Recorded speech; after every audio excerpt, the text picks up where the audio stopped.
Je vous salue dans le nom précieux de Jésus et j'avais demandé au Saint-Esprit, mais qu'est-ce que je pourrais apporter le jour des baptêmes? Alors il m'a montré que un homme que vous connaissez, parce que ceux qui connaissent la Bible le connaissent, c'est un homme, un Éthiopien qui était ministre de la reine de Candace et qui est venu un jour à Jérusalem. Et voilà, le titre de mon message sera ce matin « Quand Dieu rencontre un chercheur sincère ». Alors on va faire la lecture d'abord dans les Actes, chapitre 8, versets 26 jusqu'à 40. Un ange du Seigneur dit à Philippe « Tu vas partir en direction du sud sur la route qui descend de Jérusalem à Gaza. Cette route est déserte. » Philippe partit aussitôt et sur son chemin, un homme se présenta. C'était un eunuque éthiopien, haut fonctionnaire chargé d'administrer les trésors de Candace, la reine d'Éthiopie. Il était venu à Jérusalem pour adorer Dieu.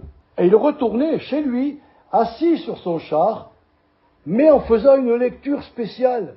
Il lisait le livre du prophète Ésaïe. Le Saint-Esprit dit à Philippe, « Va rejoindre ce char. » Philippe s'en approcha en courant, et il entendit l'Éthiopien qui lisait le livre du prophète Ésaïe. Vous voyez, il réfléchissait pas simplement, il le lisait de sa bouche. Et il entendit l'Éthiopien qui lisait le livre du prophète Ésaïe. Il lui demanda, « Comprends-tu ce que tu lis ?» L'homme lui répondit, « Comment pourrais-je comprendre si personne ne m'éclaire ?» Et il invita Philippe à monter sur le char pour s'asseoir à côté de lui. Juste une parenthèse. Philippe, il court, il monte dans le char s'arrête pas, hein. Il continue leur chemin et Philippe monte avec lui dire c'est difficile en courant de t'expliquer ce passage. Alors il l'invite. Voilà. Le passage de l'Écriture qu'il lisait était celui-ci. Il a été comme une brebis qu'on amène à l'abattoir, comme un agneau qui reste muet devant celui qui le tond. Il n'a pas dit un mot. Il a été humilié et il n'a pas obtenu justice. Qui pourra parler à ses descendants, car on a mis fin à sa vie sur terre? Le fonctionnaire demanda à Philippe, « Je t'en prie, dis-moi de qui le prophète parle-t-il ainsi? Est-ce de lui-même ou de quelqu'un d'autre ?» Philippe prit alors la parole et, partant de ce passage de l'Écriture, il lui annonça la bonne nouvelle de Jésus. Ils continuèrent leur chemin et arrivèrent à un endroit où il y avait de l'eau. Le fonctionnaire dit alors, « Voici de l'eau, qu'est-ce qui m'empêche que je sois baptisé ?» Philippe lui dit, « Si tu crois de tout ton cœur, tu peux être baptisé. » Et l'homme répondit, « Je crois que Jésus-Christ est le Fils de Dieu. » J'ouvre encore une parenthèse parce que dans certaines versions, ce passage n'existe pas. Voilà, mais je pense que c'est pas sot de l'avoir mis, parce que il a fallu une réponse à la question « Qu'est-ce qui m'empêche d'être baptisé ?» Philippe a répondu « Si tu crois de tout ton cœur, il n'y a pas de problème. » Puis, il fit arrêter le char, voilà, on s'arrête là, hein, comme pour Martine et Morissette. Il descendit avec lui dans l'eau et il le baptisa. Quand ils furent sortis de l'eau, l'Esprit du Seigneur enleva Philippe. Le fonctionnaire ne le vit plus, mais lui continua son chemin, tout joyeux.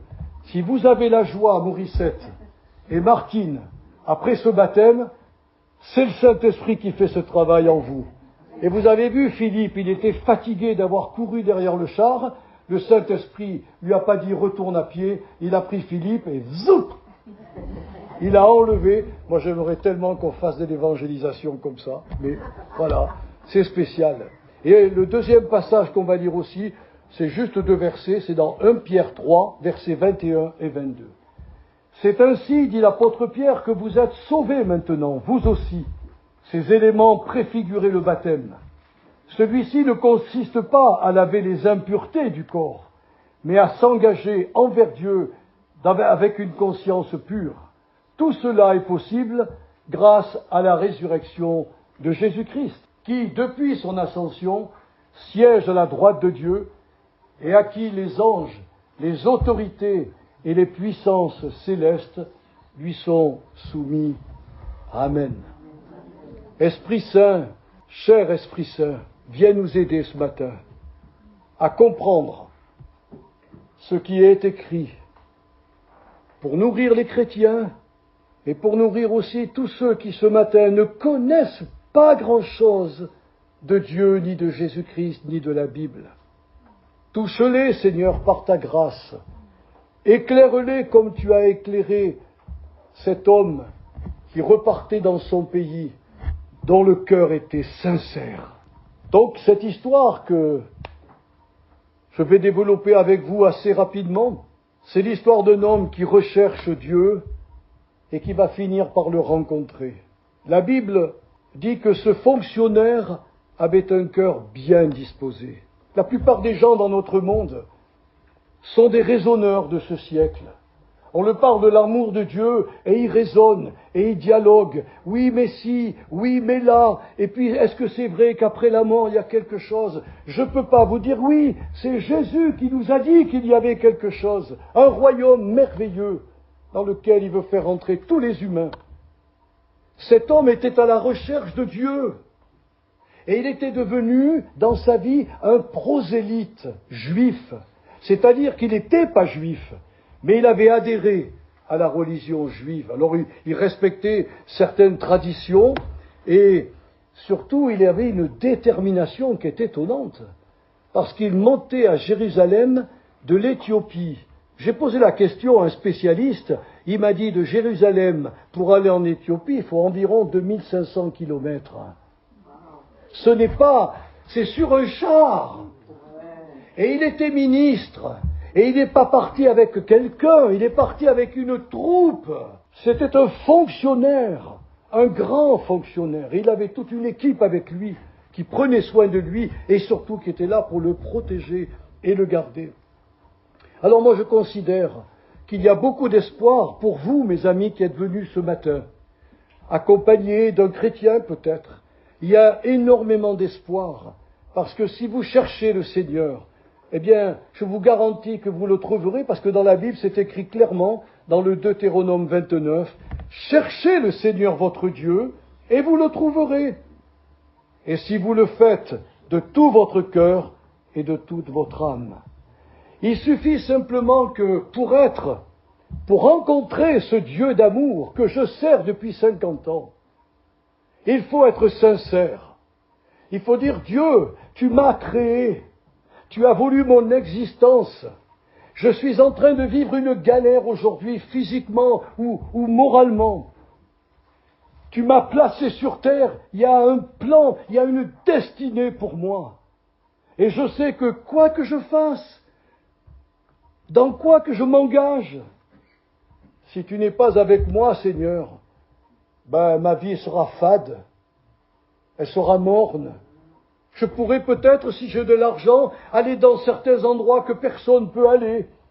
Je pourrais m'habiller peut-être mieux, je pourrais faire des voyages, voilà.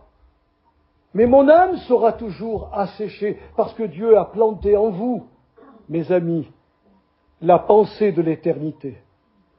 Chaque être humain possède dans sa conscience la pensée de l'éternité. J'ai été ouvrier, j'ai vécu avec les ouvriers, j'ai parlé comme les ouvriers, mais quand je me suis converti, je ne pouvais plus agir pareil. Et alors mes collègues de travail, pensant me faire de la peine, avaient mis une croix. Je travaillais à la SNCF à l'époque, c'était une entreprise privée. Ils avaient mis une croix jaune indélébile, parce qu'on avait des stylos pour marquer sur les rails, et on ne pouvait pas l'enlever. Et quand je suis rentré pour me changer, que j'ai vu cette croix, ils se sont tous mis à rire, mais je lui ai dit, les gars, c'est moi qui ris. Ils me disent, pourquoi? J'ai dit, parce que je vous parle de l'amour de Dieu, mais quand je vais partir d'ici, vous aurez toujours la croix. Et moi, je rigolerai en partant, en disant, Seigneur, ils ont la croix. Je pense qu'ils ont dû détruire le truc, hein. Mais c'est comme cela. Oui, le Seigneur a mis dans le cœur de l'homme la pensée de l'éternité. Et voyez-vous, c'est ce désir intérieur qui poussa cet Éthiopien à rencontrer son Créateur sur le chemin du retour. Et ce gars, il aimait vraiment la religion juive. mais ils ne comprenaient rien. Combien de gens que j'ai rencontrés m'ont dit, quand j'ouvre la Bible, je ne comprends rien. Et je suis assez surpris, parce que dans les 4 évangiles, Jésus parle à des gens du peuple. Il parle à des gens qui étaient des cultivateurs, des gens qui faisaient du pain tous les jours. Il parlait de farine, il parlait de blé, il parlait de raisin, il parlait de moisson, de labourer. Enfin, franchement, dire qu'on ne comprend pas ça, c'est une aberration. Il y a certainement des textes compliqués, moi-même. Il y a des textes où je ne sais pas quoi répondre. Mais la grande majorité de la Bible peut être lue par un enfant et comprendre la Bible. Et cet Éthiopien s'est trouvé devant un passage difficile pour lui. On était en train, le prophète disait, on a amené un homme à la boucherie, mais comme un agneau. Il n'a pas ouvert la bouche, il n'a rien dit. Je souhaite vraiment, ce matin, que vous entendiez la bonne nouvelle de Jésus-Christ, que vous la compreniez, c'est ça qui est important, que vous croyiez en elle, et que vous deveniez aujourd'hui même, si vous le voulez, si vous le souhaitez, une nouvelle créature dans le Seigneur. Et c'est l'explication que lui donna Philippe qui va chambouler toute la vie de cet homme. Ça va transformer sa façon de voir les choses. Parce qu'il va lui parler que cet homme que l'on conduit à la boucherie porte un nom.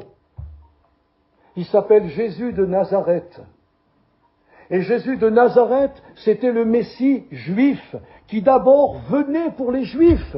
C'est comme si aujourd'hui vous alliez dans votre famille et que quelqu'un de votre famille vous dit « Je ne vous connais pas, vous êtes qui ?» Comment vous réagiriez? Jésus est venu chez les siens et les siens ne l'ont pas reconnu. Ils ont même douté et ils ont été incrédules par rapport à son message. Bien pire, cette brebis menée à la boucherie, c'est Jésus-Christ conduit sur le chemin de la croix. Il n'a pas ouvert la bouche. Les Juifs n'en voulaient pas. Ils l'ont rejeté, ils l'ont humilié, ils l'ont persécuté, puis ils l'ont livré au gouverneur romain Pilate, qui le condamna à mourir sur une infâme croix, entouré de 2 brigands, après un procès truqué. Voilà le contexte du Nouveau Testament, des Évangiles. Le Sauveur de gloire a quitté son ciel. Il s'est dépouillé de sa divinité pour prendre un corps. Il le dira d'ailleurs dans une de ses prières. Tu m'as donné un corps. Le Dieu Tout-Puissant descend sur la terre, couvre Marie de son ombre, et l'enfant qui est né était un enfant qui venait du ciel. Il a été conçu par une semence divine. Et dans cette naissance, il y avait l'incarnation du Fils de Dieu. Et Jésus-Christ a vécu toute sa vie en étant pur, en étant saint. S'il avait voulu, il aurait pu faire tout ce qu'il voulait. Tout. Mais il avait décidé de vivre sa vie comme un simple homme. Pourquoi? Parce que la vie que Dieu nous demande à nous de vivre, elle est impossible. Et Jésus a dit, moi, Père, je vais descendre, je vais vivre la vie que tu souhaites que tous les hommes vivent. Je vais la vivre à leur place. Je n'ai pas besoin de respecter la loi juive aujourd'hui pour être sauvé. Jésus l'a fait à ma place. À ma place. À votre place. Et Jésus a été encore plus loin. Il a dit, Père, tu m'as fait un corps. J'offre ce corps, cette vie humaine, en sacrifice pour l'ensemble de l'humanité. Le salut, il est proposé à tous les hommes. Mais le salut est individuel. Qui que vous soyez ce matin, ici, là, vous pouvez, si vous le voulez, naître de nouveau. En acceptant que vous êtes perdu, que vous êtes pécheur. Comme cet Éthiopien, C'est pas son titre de ministre qui allait le sauver. Ce n'est même pas son argent. Ce qui l'a sauvé, c'est d'avoir entendu la vérité de la parole de Dieu, que ce Jésus-là, ce Messie promis, est mort pour l'ensemble de l'humanité. Et ensuite qu'il a envoyé tous ses disciples prêcher dans le monde entier. Le salut est fait, le salut est accompli. Qui veut le recevoir? Les mains se levaient, les gens se levaient, et ils venaient, ils étaient sauvés. L'apôtre Pierre a fait la première prédication de l'histoire évangélique. Il a dit aux Juifs, vous l'avez tué, vous l'avez crucifié. C'est pas très gai à entendre, hein? Sa prédication a conduit 3000 Juifs à la foi. 3000! Pouh! Seigneur, si j'avais une telle prédication et qu'on est 3000, il faut qu'on change de local, hein?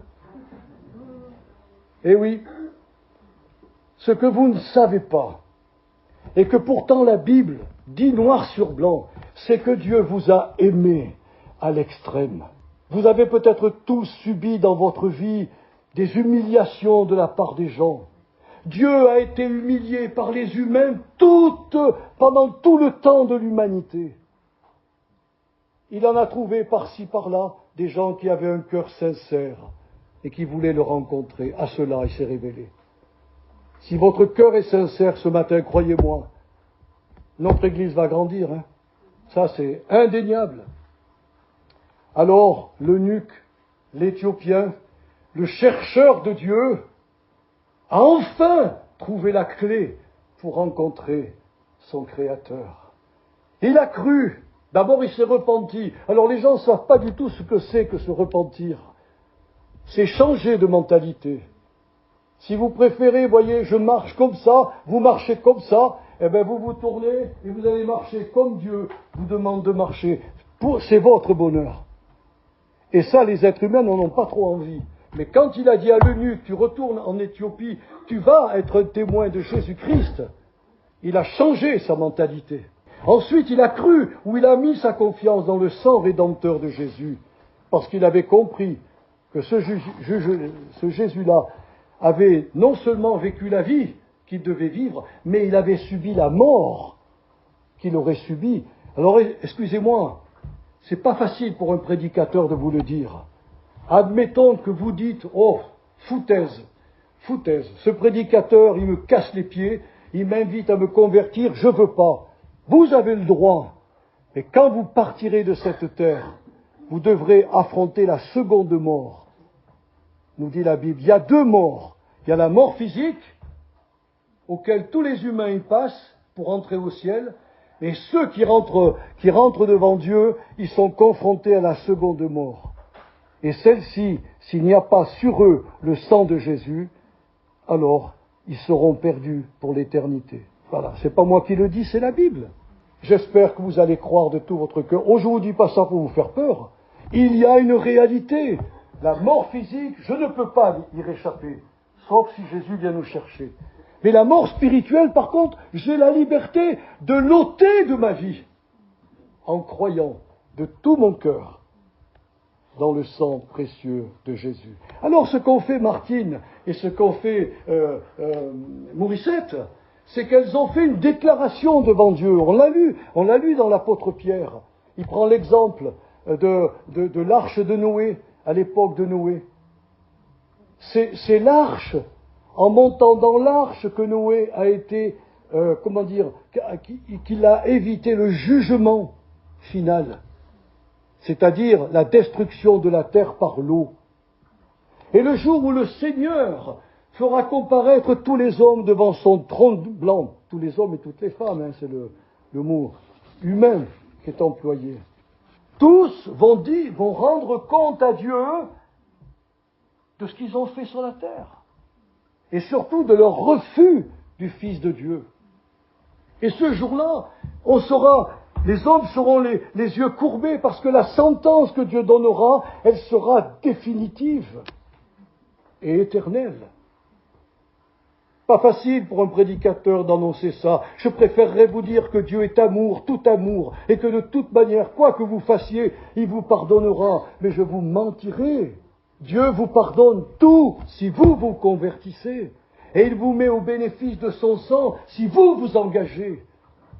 En disant, Seigneur, je veux faire ma part en marchant en chrétien, mais fais ta part en me lavant tous les jours. Parce que, vous savez, on est fragile, on est faible, on se laisse souvent avoir.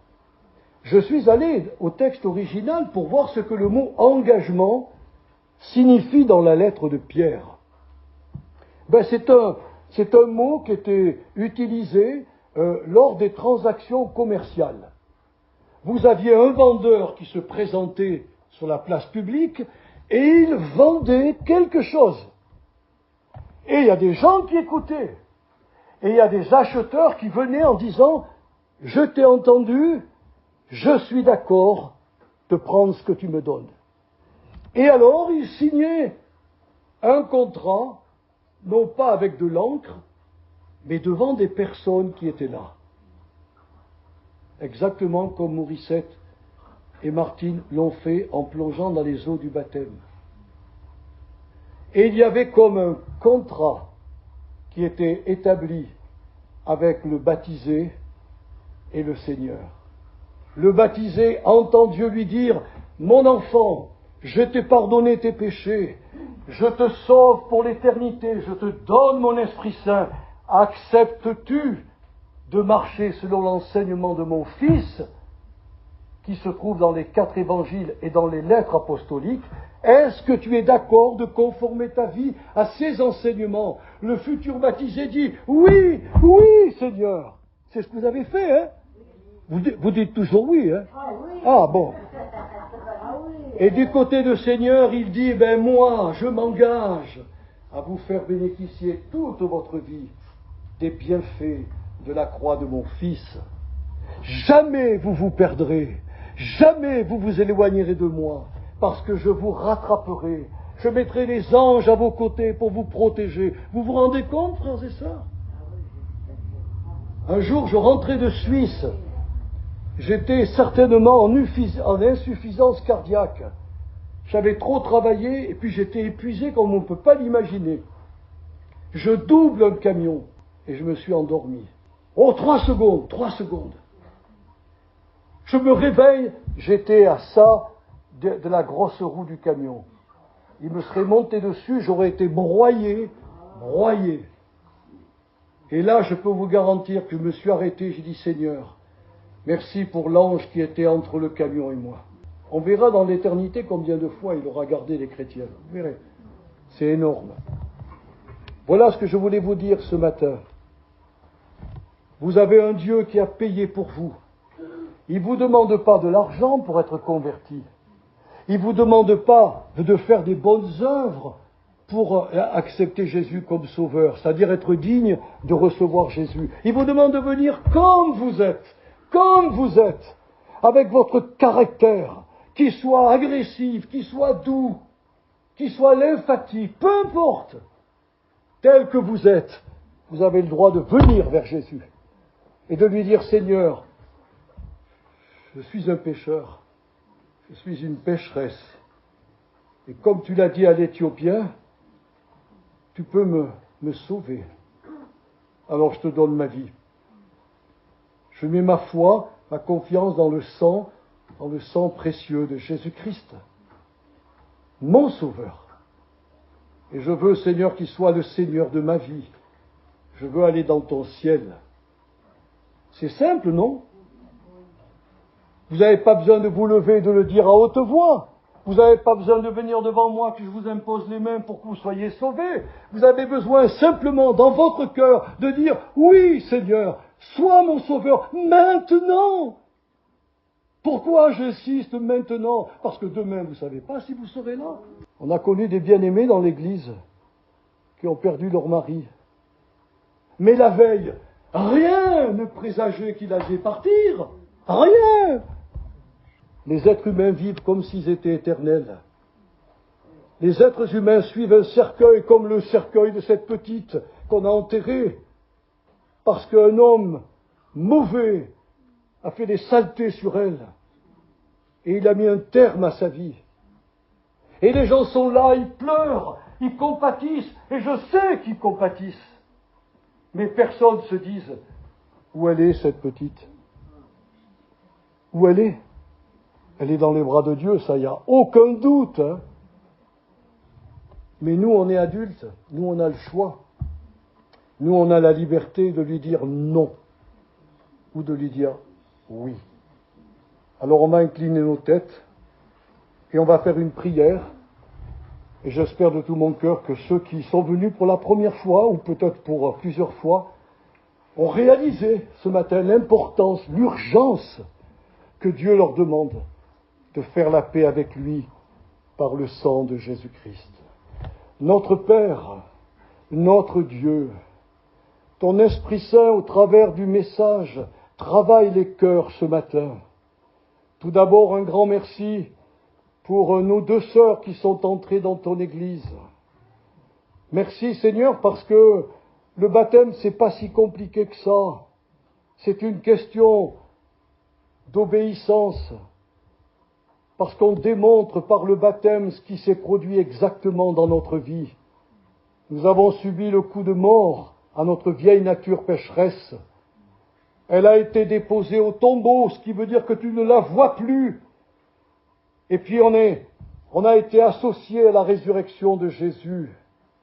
Et du haut de ton ciel, quand tu vois quelqu'un qui croit en ton Fils, alors tu vois au travers de lui, tu vois plutôt sur lui un manteau de justice. La justice de ton Fils qui te pousse à voir cet homme ou cette femme comme si elle n'avait jamais commis un seul péché. C'est impossible sur le plan humain. Mais sur le plan divin et sur le plan de la foi, c'est possible. Vous pouvez, mes amis, passer de la mort à la vie ce matin, des ténèbres à la lumière et de la puissance de Satan à la puissance de Dieu. Il suffit que votre cœur s'ouvre et que vous disiez, Seigneur Jésus, rentre en moi, sauve-moi et transforme-moi par ton Esprit Saint. Esprit Saint, travaille les cœurs maintenant. Comme tu as travaillé mon cœur quand j'avais 23 ans, et que ce prédicateur m'a prêché la même chose, et il m'a placé devant un choix, et ça fait 50 ans que j'ai fait le bon choix. Travaille les cœurs maintenant, descends par ton Esprit Saint avec une conviction forte que l'incrédulité ne fonctionne pas devant toi, c'est la foi qui gagne. Seigneur, maintenant que par la foi, mes bien-aimés qui sont là pour la première ou pour plusieurs fois, voient Jésus rentrer dans leur cœur. Je prie pour eux maintenant. Je prie même pour ceux qui sont malades dans leur corps, de maladies peut-être sérieuses, difficiles. Tu as toute la puissance, Seigneur Jésus, pour guérir. Viens maintenant les toucher par ta puissance. Seigneur, que par l'Esprit Saint, un don spécial sorte de lui et vienne toucher ses bien-aimés pour leur rendre la santé. Merci, Père. Merci. C'est au nom de Jésus que nous faisons cette prière et on te rend toute la gloire en cette matinée. Amen.